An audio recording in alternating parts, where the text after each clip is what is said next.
It's one of the best rivalries of the AFC South. Well, honestly, one of my favorite rivalries since I am a Houston Texans fan, because I damn near always hate the Indianapolis Colts, right? There are a lot of Colts fans in Houston. Some of the family on my dad's side are a bunch of Colts fans, so it's always good when the Houston Texans smack the Indianapolis Colts. Whether that's going to be the case this Sunday, it remains to be seen, right? It all depends on Davis Mills. Can he did what he did last week, right? Throw for 300 yards.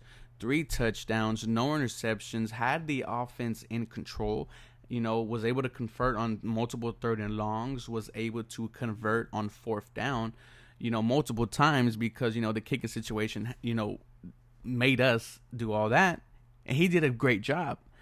After throwing 4 interceptions and having negative 3 yards at halftime, Davis Mills really bounced back and just showed that, that he's not going to shy away from the pressure, that he's going to try to stay here and fight.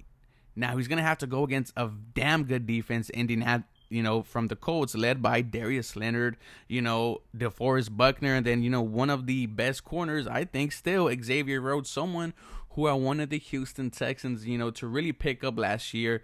They eventually didn't do it. Xavier Rhodes has almost 4 to 5 interceptions, just changes the defense for the Indianapolis Colts. These guys fly all over the field, led by Matt Eberflus. And yes, they are 1-4, but the record really doesn't indicate, how good these Indianapolis Colts are. That's why I think it's going to be a very hard game for the Houston Texans. Losing by 12 to the Seahawks week 1, 3 to the Rams, losing by 8 to the Titans. They do beat the Dolphins by 10, and then on Monday Night Football, they had the lead against the Baltimore Ravens. Lamar Jackson ended up leading them, to a damn good game. They lose 31-25 in overtime.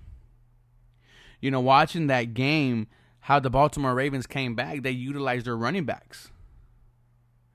And I looked at the Houston Texans running backs, and we have none.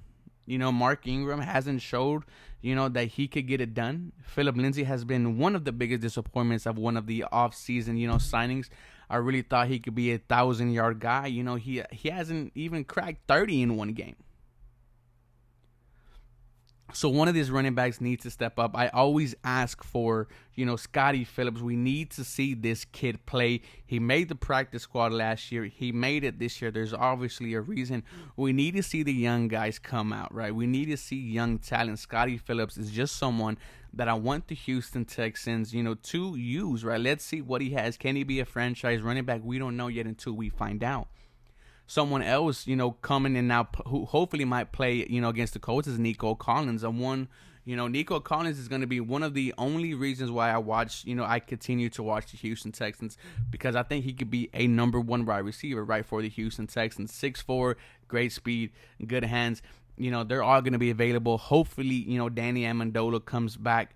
No Lermy Tunsil this week, does have, will have the surgery, but, left tackle, backup Christian, held his own, but then again, it's not Lermy Tunsil.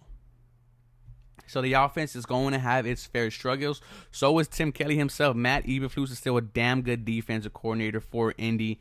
And not only that, guys, David Culley, we have to throw in. Will David Culley mess this up like he messed it up against the Patriots, like he, like he didn't do good against the Buffalo Bills either? Is the trend of David Culley not utilizing his timeouts and making horrible decisions going to continue? And that's just the offensive side of the part. The Houston Texans defense then has to go to the Indianapolis Colts offense, which is probably coming off its best game of the season, led by Carson Wentz, who had 402 yards, 2 touchdowns last week.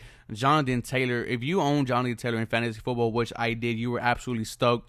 116 receiving yards, not rushing yards, on the game, 1 touchdown. They have Marlon Mack, they have N'Keal Himes. All 3 of those running backs are damn good. They're going to do some damage against the Houston Texans. The Houston Texans are going to be a defense that they weather the storm. They're going to bend, don't break. There's going to be a lot of bending because these running backs are damn good. As far as wide receivers, the only guy who really scares me is Michael Pittman Jr.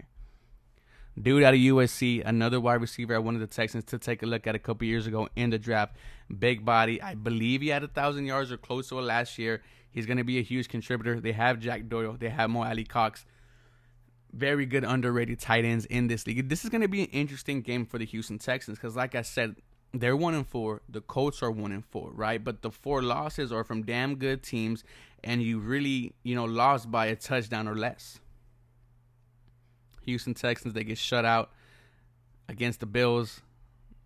A couple of days before that, they lose against the Panthers, and then they let the New England Patriots come back. So it's gonna be a interesting game.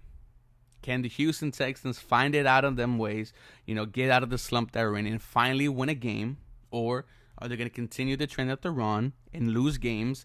And now you're 1-5, and the draft is going to be looking a little bit crazy because you are in position to fight for the number 1 overall pick. It's going to be interesting to see what these games. We're going to learn a lot about this team because we don't even know if any of these players, are going to be here after Indy.